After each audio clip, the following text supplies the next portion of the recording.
Hello friends, welcome to home maker life. तो आज बात करते हैं कुछ ऐसी ट्रिक्स की जो आपको बहुत ही काम आने वाली हैं। तो चलिए अपनी पहली ट्रिक देखते हैं।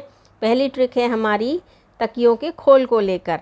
इस तरह के तकिए खोल घर में रहते ही हैं जो कि एक्स्ट्रा हो जाते हैं। किसी की बेडशीट ख़राब हो जाती है या एक ही पिलो कवर बचता है, और इस तरह के हैंगर्स भी घर में होते ही हैं। तो आज हम इन दोनों को यूज़ करके बनाएंगे एक बहुत बढ़िया ऑर्गेनाइज़र। इस हैंगर को पहनाएंगे आज हम पिलो कवर।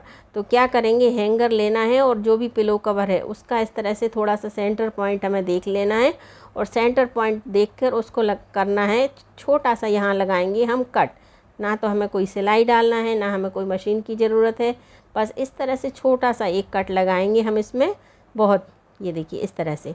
और इस कट को लगाने के बाद जो ये हैंगर है, इस हैंगर को हमें इस होल के अंदर से डालकर और बाहर इस तरह से निकालना है, इस तरह से।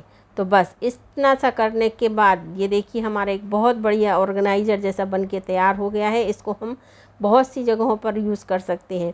इसको हम as a laundry bag use कर सकते हैं। बहुत सारे कपड़े होते हैं, या बाथरूम में हम इसको टांग सकते हैं। जो भी सूखे हुए कपड़े होते हैं, धुलने वाले कपड़े होते हैं, तो इसमें आराम से हम रख सकते हैं। बाथरूम एरिया में इसको टक कर सकते हैं। और वैसे तो बकेट में कपड़े रखते हैं, लेकिन कई बार गंदी हो जाती है या गीली हो जाती है, तो इस तरह से इसको हैंग करके रखें। और इसमें जो है कपड़े वगैरह हैं, गंदे कपड़े वगैरह, जो भी आप एज आ रिक्वायरमेंट आप इसको यूज़ कर सकते हैं। और इस तरह से तो एरिया भी आपका नीचे कवर नहीं होगा, और एक जगह ये रखे रहेंगे और गीले भी नहीं होंगे। जब आपको टाइम हो तब इन कपड़ों को आराम से धो लीजिए। इस तरह से अपनी कबर्ड में या वार्डरोब में भी इसको हैंग कर सकते हैं। और अपनी ज़रूरत की छोटी छोटी चीज़ें जैसे रुमाल वगैरह हैं, हैंकी वगैरह हैं, या टाई वगैरह हैं, कई चीज़ें होती हैं, उनको आप रख सकते हैं। यहाँ कहीं साइड में इसको वॉल पर भी इस तरह से हैंग कर सकते हैं। बच्चों के छोटे छोटे खिलौने हैं या सॉक्स वगैरह हैं, इस तरह से वो चीज़ें भी आप इसमें रख सकते हैं, और एक जगह आराम से ये चीज़ें रखी रहेंगी। तो बहुत अच्छी ट्रिक है, यूज़ ज़रूर कीजिएगा, और देखने में भी बुरा नहीं लगता। तो कई जगह पर आप इसको अपनी ज़रूरत के हिसाब से यूज़ कर सकते हैं। इसके बाद देखते हैं अपनी दूसरी ट्रिक। अक्सर घर में इस तरह के फर्नीचर होते हैं जहाँ की झाड़ू या मॉप से साफ़ करना पॉसिबल नहीं होता, और रोज़ रोज़ हम इसको हटाकर भी साफ़ नहीं कर सकते। कई बार बच्चे खेलते हैं तो टॉफ़ियाँ वगैरह, रैपर वगैरह चले जाते हैं। तो करना क्या है कि इस तरह के सॉक्स जो पुराने हो जाते हैं हम फेंक देते हैं, तो उनको फेंकना नहीं है। इस तरह से सॉक्स लेना है और इस हैंगर को पहना देना है सॉक्स। बड़ा वाला सॉक्स हो, जो लॉन्ग सॉक्स होते हैं, तो ज़्यादा अच्छा रहेगा। और इस तरह से अपने हैंगर को हम पहना देंगे सॉक्स। तो बस ये भी हमारा एक बहुत बढ़िया ऑर्गेनाइज़र बन जाएगा, और इससे बहुत अच्छे से हम जो भी फर्नीचर है उसके नीचे इस तरह से क्लीनिंग कर सकते हैं। तो ये आराम से वहाँ तक पहुँच जाएगा। ये देखिए जो भी डस्ट वगैरह है वो नहीं रहेगी, और आराम से ये क्लीन हो जाएगा इस तरह से। कई बार चीज़ें गिर जाती हैं, बच्चों की चीज़ें गिर जाती हैं, और हमें बड़ी परेशानी होती है उनको इस तरह से निकालने से। तो ये भी इससे वो चीज़ भी कर सकते हैं। देखिए इसके नीचे से इस तरह से। अभी तो खैर ये साफ़ है क्योंकि मैंने अभी घर की क्लीनिंग की थी, तो अभी इतना गंदा नहीं है, लेकिन इसमें भी देखिए डस्ट इस तरह से निकल कर आ जाती है।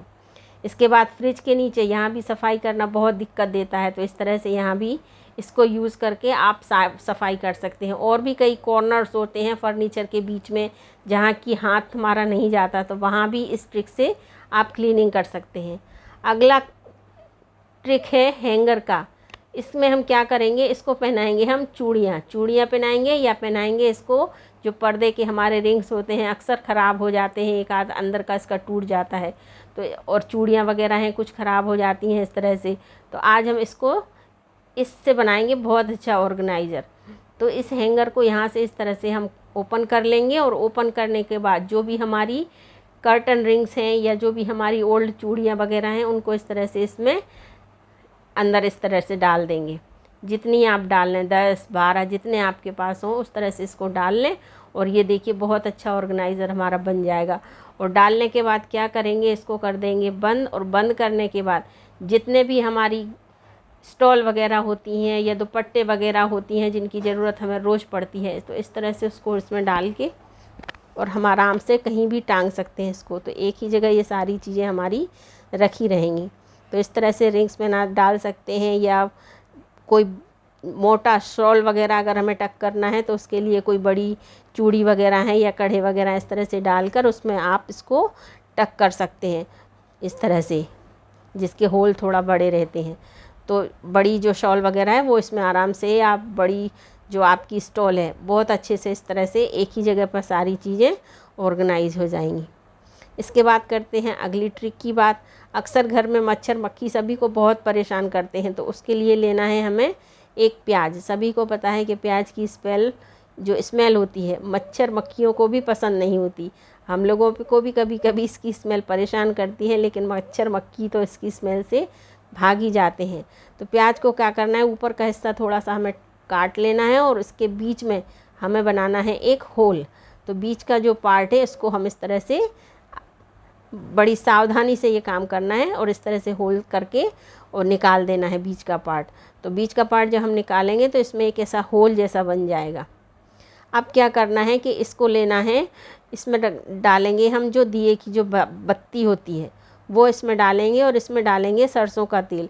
ये सरसों का तेल डालें तो बहुत अच्छा है, या फिर आप जो भी आप घर का ऑयल है जो भी आप यूज़ करते हैं वो भी इसमें डाल सकते हैं। और तेल को डालने के बाद इसको हम जलाएंगे। तो जब हम इसको जलाएंगे तो जो जलने के साथ प्याज की जो स्मेल आएगी उस स्मेल से मच्छर मक्खी हमारी किचन के एरिया से जहाँ भी मच्छर मक्खी हो रहे हों वहाँ इसको जला कर रख दें, वहाँ से मच्छर मक्खी गायब हो जाएंगे। तो बहुत बढ़िया ट्रिक है, यूज़ ज़रूर कीजिएगा। आप कहेंगे जिसके घर में प्याज नहीं आती, कई लोग होते हैं जिनके घर में प्याज नहीं आती, तो वो क्या करें? तो घबराइए नहीं, उनके लिए भी एक बहुत बढ़िया सॉल्यूशन है। प्याज अगर आपके घर में नहीं आती है तो आप ले सकते हैं एक नींबू को। नींबू भी वही काम करता है, नींबू भी बहुत अच्छा एक फ्रेगरेंस वाला होता है जिसकी स्मेल से मच्छर मक्खी नहीं आते। तो क्या करेंगे, इसके ऊपर वाला पार्ट हम कट कर लेंगे और इसको क्या करेंगे कि जो भी अंदर इसके रस वगैरह है, भाई अभी गर्मी चल रही है तो नींबू बहुत ही महंगा है, तो क्या करेंगे इस नींबू का बीच का जो पार्ट है जो भी रस वगैरह है उसको हम इस तरह से निकाल लेंगे। तो ये कहावत होती है ना कि आम की आम गुठलियों के दाम, तो भाई हमारा रस भी काम आ जाएगा और इस नींबू के छिलके को भी हम यूज़ करेंगे। तो अब क्या करेंगे, ये भी एक कटोरी जैसा बन गया। तो इसमें क्या करेंगे, इसमें भी हम वही सेम ट्रिक लगाएंगे कि इसमें रखेंगे जो हम दिए की बत्ती होती है वो, और इसमें डालेंगे तेल। वही आप सरसों का तेल या नॉर्मल तेल जो भी आप डालना चाहें वो तेल इसमें 2 चम्मच भर के डाल सकते हैं इस तरह से।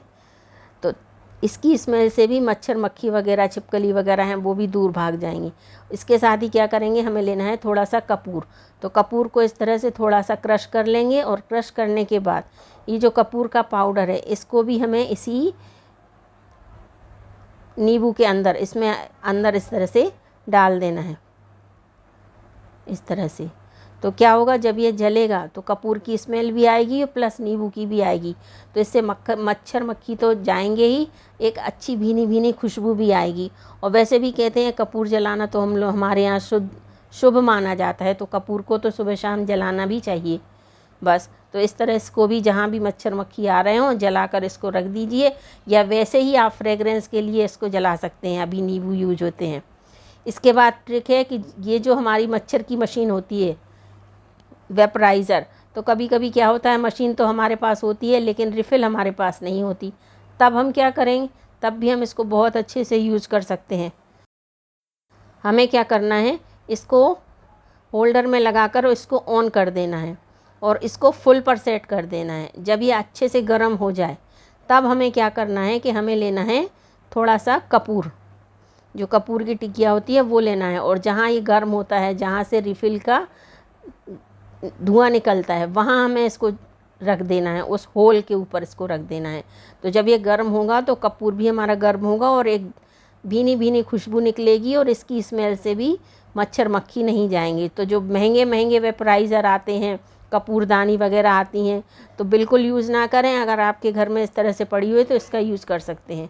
अगला यूज़ है नमक को लेकर। नमक एक बहुत अच्छा ट्रिक है नमक को लेकर। नमक जो हमारे किचन में पाया जाता है, अक्सर कभी कभी हमें लगता है कि बुखार आ रहा है, लेकिन हम क्या होता है जब टेम्परेचर चेक करते हैं तो वो टेम्परेचर हमारा शो नहीं होता, दिखता ही नहीं है और बड़ी थकान सी हमें लगती है। तो क्या करना है, नहाने के गुनगुने पानी से नहाना है और नहाने के पानी में ये जो 1 चम्मच नमक है उसको हम डाल लेंगे और इस नमक वाले पानी से हम नहा लेंगे। नहाने के बाद क्या होगा कि हमारी जो थकान है वो भी दूर हो जाएगी और हमारा टेम्परेचर भी नहीं आएगा। इसके बाद अभी गर्मियों का मौसम चल रहा है तो अक्सर क्या होता है कि पेट ख़राब होता है या लूज मोशन होते हैं, वोमिटिंग वगैरह होती है। तो दादी माँ के हमारे नुस्खे में है एक बहुत बढ़िया चीज़ कि वो कहती थी कि इस तरह से थोड़ी सी चाय पत्ती हमें लेना है। चाय पत्ती हमारे ताजगी तो देती है लेकिन इन चीज़ों में बहुत काम आती है। तो थोड़ी सी इस तरह से चाय पत्ती लेकर और हमें इसकी फक्की लगा लेना है। फक्की लगा लेना मतलब इसको ऐसे ही मुंह में डाल लेना है और इसके बाद पानी पी लेना है, चबाना नहीं है इसको बस। तो उससे क्या होगा कि आपका पेट बगैर दवाई के भी अच्छा हो जाएगा। दवाई कभी कभी असर नहीं करती और ये जो छोटी छोटे हमारे नुस्खे हैं इस तरह से असर कर जाते हैं। अगर आपको इस तरह से परेशानी हो तो थोड़े से आप इसमें चीनी के दाने मिला लें और इसकी फक्की लगा लें और थोड़ा सा पानी पी लें। बस एक ही दिन में आपको बहुत आराम मिल जाएगा। इसके लिए एक और तरीका होता है कि आधा कप चाय जब हम पीते हैं, आधा कप चाय और आधा कप पानी को मिक्स करके भी गट गट करके पी लें तो उससे भी हमें पेट के लूज मोशन हो रहा हो या इस तरह में आराम मिलता है। तो आई होप ये ट्रिक पसंद आई होगी है। मिलते हैं अगले वीडियो में ऐसी ट्रिक के साथ। Thank you.